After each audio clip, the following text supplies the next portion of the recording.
एक राजा की 7 बेटियां थीं। एक दिन राजा ने अपनी बड़ी बेटी से कहा, बताओ बेटा तुम किसका खाती हो? तो बेटी ने कहा, पिताजी हम आपका दिया खाती हैं। दूसरी बेटी से कहा, तुम किसका खाती हो? पिताजी आपका दिया खाती हैं।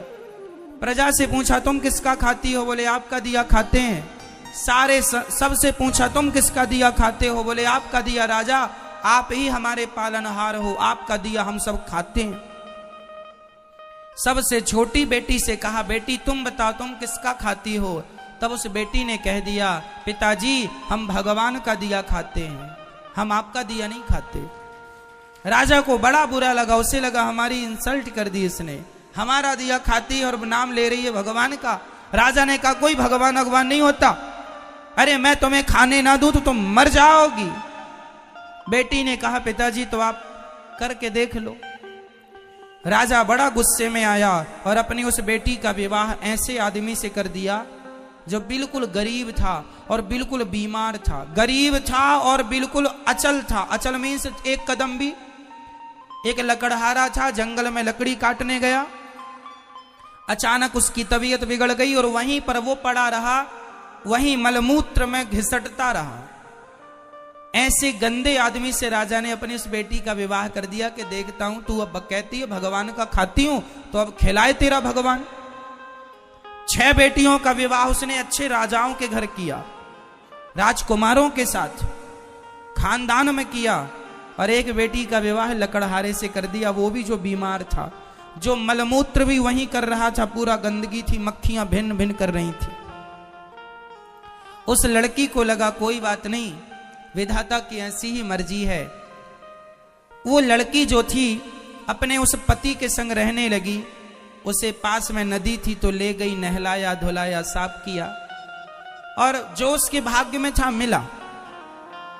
उसका पति चल नहीं पाता था, अब वो क्या करे, पति को भोजन कैसे कराए?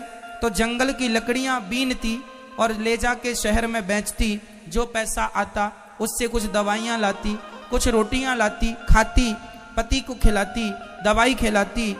और वहां पर एक नाग नागिन, जंगल था ना तो जंगल में तो जीव जंतु ही रहेंगे, एक नाग नागिन का जो, तो वो जब दूध लाया करती अपने पति को देती, और जो बच जाता तो दौने में वो वहां नाग नागिन को रख दिया करती थी। तो नाग नागिन दूध पीते और बड़े प्रेम से वो खुश रहते। अब वो धीरे धीरे उसका पति ठीक होने लग गया, बीमारी से उसको राहत मिलने लग गई, ठीक होने लगा। एक दिन नाग ने सोचा कि ये मेरी इतनी सेवा करती है, परोपकारी भाव है, यदि इसे धन मिल जाएगा तो ये तो समाज की बहुत सेवा करेगी। तो सांप ने उसे स्वप्न में कहा कि जहां हम लोग रहते हैं वहां बहुत बड़ा खजाना गड़ा है, तुम खोद लेना। वो लड़की ने खोदना शुरू किया, उसे सच्ची का खजाना मिल गया, जिसमें बहुत सारा सोने चांदी से भरा हुआ खजाना था। वो तो लखपति हो गई।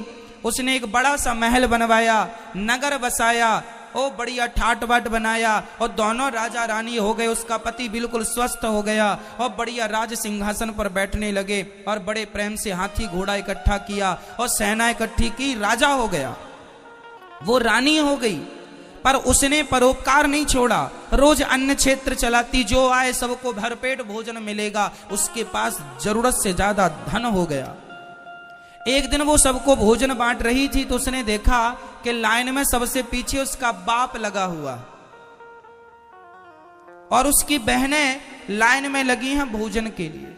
उसने पहचान लिया ये तो मेरा पिता है। उसने कहा, पिताजी आप? वो सन्न रह गया, कौन हो आप? मैं आपकी बेटी छोटी, लकड़हारे से विवाह किया था, कुछ याद आया? हाँ हाँ, पर तेरा ये ठाट बाट कैसे? पिताजी पहले ये बताओ कि आपकी ये दुर्गति कैसे हो गई?